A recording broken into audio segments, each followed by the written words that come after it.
What's going on, you guys? Jonathan Baker here. Welcome to the next episode of the vlog series. Well, if you guys haven't seen the previous episode, you may know it is in the corner. It is also down below in the description, and you are good to go. As you guys may know, tonight I'll be reading the first Star Wars book in this whole case in the back. And most likely, I think it is time that I've already promised you guys that I'd be reading these books. And including that my uncle gave me these books will be stories on my channel. And most likely, I'm going to go ahead and get started with the first chapter, chapter number 1. Alright, so Jacen Solo had stayed at Luke Skywalker's Jedi Academy for about a month before he managed to set up his room the way he wanted it.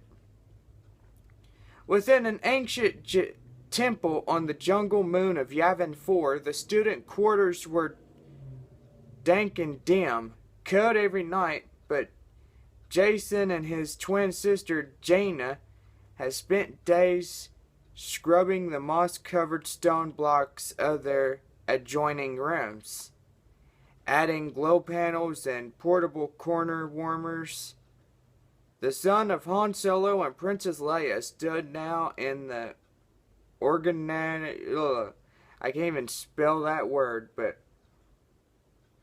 orangish morning light that spilled through the slit windows in the thick temple walls outside in the jungle. Large birds shrieked as they fought for their insects' breakfast. As he did every morning before going to Uncle Luke's lessons, Jacen fed and took stock of all bizarre and exotic creatures he had collected out in the explored jungles on Yavin 4. He liked to gather new pets. The far wall was stacked with bins and cages, transparent display cages, and bubbling aquariums. Many of these containers were ingenious contraptions invented by his mechanically inclined sister. He appreciated Jaina's inventions through he couldn't understand why she was more interested in the cages themselves than the creatures they contained. One cage rattled with two clamoring stentrails, tree-dwelling rodents with protruding eyes and long jaws filled with sharp teeth. Stentrails would swarm across the arboreal highways, never slowing down, eating anything that sat still long enough for them to take a bite. Jacen had a fun time catching these two. In a damp, transparent enclosure, tiny swimming crabs used sticky mud to build complex nests with small towers and curving battlements in a round water bowl. Pinkish mucus salamanders swam formlessly, diluted and without shape until they crawled out a perching shelf. Then they hardened their outer membrances to a soft like jelly form with cephalopods and a mouth, allowing them to hunt among the insects and the weeds in an air cage strung with thick, tough wires. Iridescent blue piranha beetles crawled around with clanking jaws, constantly trying to chew their way free. Out of the jungle, a wild swarm of piranha beetles could descend with a thin, deadly whine When they sat upon their prey, the beetles could turn a large animal to gnawed bones in minutes. Jacen was proud to have the only specimens in captivity in his menagerie. Often, Jacen's most difficult job was not keeping the exotic pets caged, but figuring out what they ate. Sometimes they fed on fruit or flowers. Sometimes they devoured flesh, meat chunks. Sometimes the larger ones even broke free of their confinement and ate the other specimens. Much to Jacen's dismay, unlike Jacen and Jaina's strict tutors at home on the city-covered world planet of Coruscant, Luke Skywalker did not depend on a rigorous course of studies to be a Jedi. Uncle Luke explained, one had to understand many pieces of the whole tapestry of the galaxy, not just a rigid pattern set by other people. So Jacen was allowed to spend much of his free time tromping through the dense underbrush, pushing jungle weeds and flowers out of the way, collecting beautiful insects, scooping up rare and unusual fungi. He had always a strange and deep affinity for living creatures, much as his sister had, a talent for understanding machinery and gadgets. He could coax the animals with his special force talent, getting them to come right up to him, where he could study them at his leisure. Some of the Jedi students, especially spoiled, troublesome Raynar, were not pleased about the small zoo Jacen kept in his small room. Jacen studied creatures and took care of them and learned much about them. A small cistern Jaina had installed the wall. Jacen took cool water into trays inside the cages. His motion disturbed a family of purple jumping spiders, so they hopped and bounced against the netting of the cage roof. He ran his fingers along the thin wires and whispered to them, "Calm down." "It's all right." The spiders stopped their antics and settled down to drink through their long, hollow fangs. In another cage, the whispered birds had fallen silent, possibly hungry. Jacen would have had to collect some fresh nectar funnels from the vines glowing in the stones of the crumbling temple across the river. It was almost time to go in the morning for Luke's lessons. Jacen tapped the sides of the containers, saying goodbye to his pets just before turning to leave. Though he hesitated, he peered into the bottomless container where the transparent crystal snake usually sat, coiled on a bed of dry leaves. The crystal snake was nearly invisible, and Jacen could see it only by looking at the creature in a certain light. But now, no matter which way he looked, he saw no glitter of glassy scales, no rainbowish curve of light that bent around the transparent creature. Armed, he leaned down and discovered that the bottom corner of the cage had been bent upward, just enough for a thin serpent to slither out. "I've got a bad feeling about this," Jacen said unconsciously, echoing the words his father so often said. The crystal snake was not particularly dangerous. At least Jacen didn't think so. He didn't know from first-hand experience that the bite of the snake brought a moment of piercing pain, and then the victim fell into a deep sleep, even though, after an hour or so, one would wake up and feel no ill effects. This was the sort of hazard someone like Raynar might use to cause trouble and perhaps force Jaden to move his pets to an outside storage module. And now the crystal snake was on the loose. His heart started racing with fear, but he remembered to use one of his Uncle Luke's Jedi relaxation techniques to keep himself calm to help him think more clearly. Jason knew immediately what he had to do. He would have his sister Jaina help him find the snake before anyone noticed it was gone. He slipped into the dim hall, his dark round eyes flickering from side to side to check for anyone who might have noticed him. Then he ducked into the next rounded stone doorway and stood blinking in the shadows of his sister's room. One entire wall of Jaina's quarters was filled with neatly stacked containers of spare parts, cyber fuses, electronic circuit loops, and tiny gears taken from dismantled and obsolete droids. She had removed unused power packs and control systems from the old rebel war room deep in the inner chambers of the temple pyramid.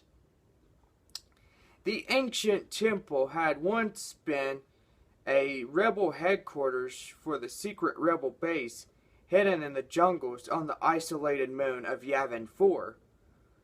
Long before the twins had been born, their mother, Princess Leia, had helped the rebels defend their base against the Empire's trouble and terrible Death Star.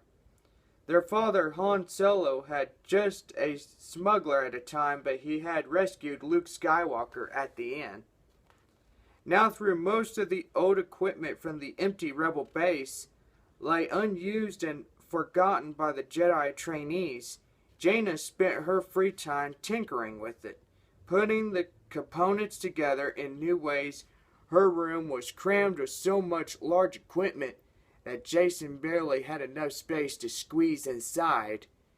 He looked around but saw no sign of the escaped crystal snake. "Jaina," he said. "Jaina, I need your help." He looked around the dim room trying to find his sister. He smelled the sharp, biting odor of scorched fuses, heard the clunk of a heavy tool against metal. "Just a minute," Jaina's voice echoed, hollowy inside the barrel-shaped hulk of corroded machinery that took up half of her quarters. He remembered when the two of them, with help of their muscular female friend, Tanil Ka, had somewhat clumsily used the force powers to haul the heavy machine along the winding corridors, so Jaina could work on it in her room far into the night. "Hurry," Jason said, feeling the urgency grow. Jaina squirmed backwards out of an open in the intake pipe. Her dark brown hair was straight and simple, tied back with a string to keep it away from her narrow face. Smudges of grease made harsh marks on her left cheek, though her shoulder-length hair was as rich and thick as her mother's. Jaina never wanted to take the time to twist and tangle it into the lovely, convoluted hairstyles for which Princess Leia had been so famous. Man, this is getting interesting. But as you guys may know, you guys can read the subtitles down below because most likely there is captions. Jason extended his hand to help her to her feet. "My crystal snake's loose again. We have to find it. Have you seen it?" She took little notice of his words. "No, I've been busy in here. Almost finished through." She pointed down at the grimy pumping machinery. "When this was all done, we'll be able to install it in the river next to the temple. The following water could turn the wheels to charge all of our batteries." Her words picked up speed as she began to talk. Once Jaina got started, she loved to explain things. Jason tried to interrupt but could find no pause in her speech. "But my snake, with phased output jacks, we can divert power to the great temple of Yavin 4, provide all the light we need with special protein skimmers added on. We could extract algae from the water and process it into food. We could even power all the Academy's communication systems. And Jason stopped her there. Jaina, why are you spending all your time doing this? Don't we have dozens of permanent power cells left over from the old rebel base? She sighed, making him feel as if she had missed some deeply important points. I'm not building this because it's useful, she said. I'm doing it to see if I can. Once I know I could do it, I won't have to waste time anymore wondering whether anything I learn here is useful or not. Jason was still not sure he understood, but then his sister never could grasp his fascination for living creatures.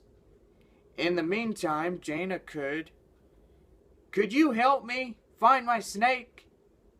It's loose.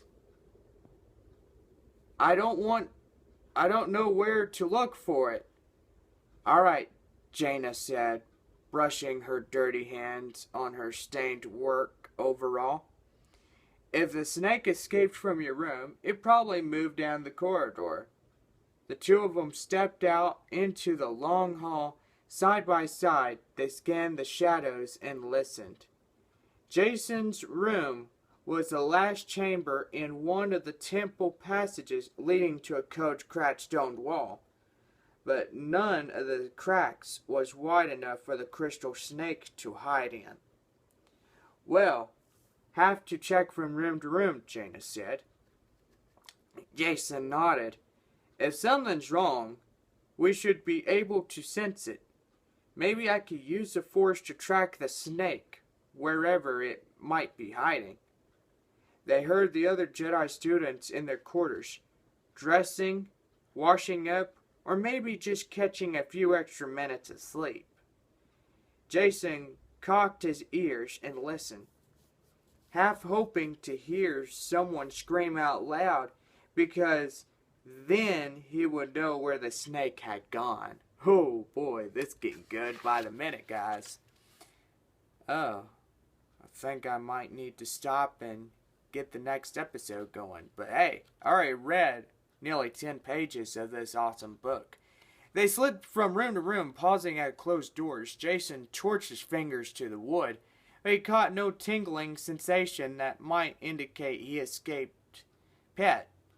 But when they came to Renar's half-open door, they immediately sensed something out of the ordinary. Peering inside, the twins spotted the boy sprawled on the polished stone tiles of the floor.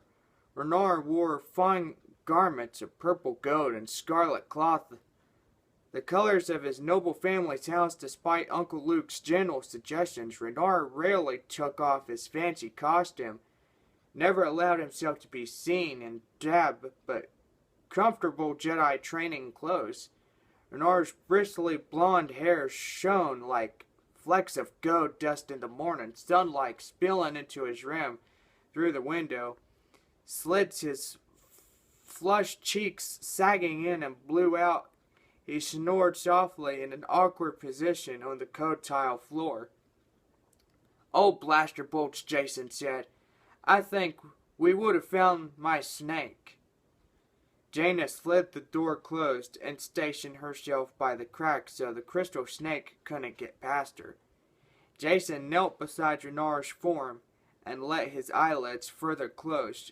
He stretched his fingers into the air. His knuckles cracked. He let his mind flow, imagining what a snake's thought might be like. As usual, as he felt many things at once, the force but focused down, looking for his snake. He sensed a slim, languid line of thought, an easy, satisfied mind that right now felt cozy and safe. Its only thoughts were warm, sleep, and quiet. The coiled-up crystal snake dozed beneath Renar in the folds of his purple underrobes. "Here, Jaina," Jason whispered. She left the door to crouch beside him. The fabric of her stained overall hissed like another snake as she dropped to her knees. I suppose it's directly under Renard's body. Jason nodded. Yes, where it's the warmest. That's a problem, Jaina said. I could roll him over and you grab the snake. No! That would disturb it, Jason said. It might bite Renard again. Oh gosh, guys, this is funny. But anyway, we're going to continue from there. Jaina frowned. He'd sleep through a week's worth of classes. Yeah, Jason said, but then at least Uncle Luke could finish a lecture without getting interrupted by Renard's questions. Jaina giggled. You've got a point there.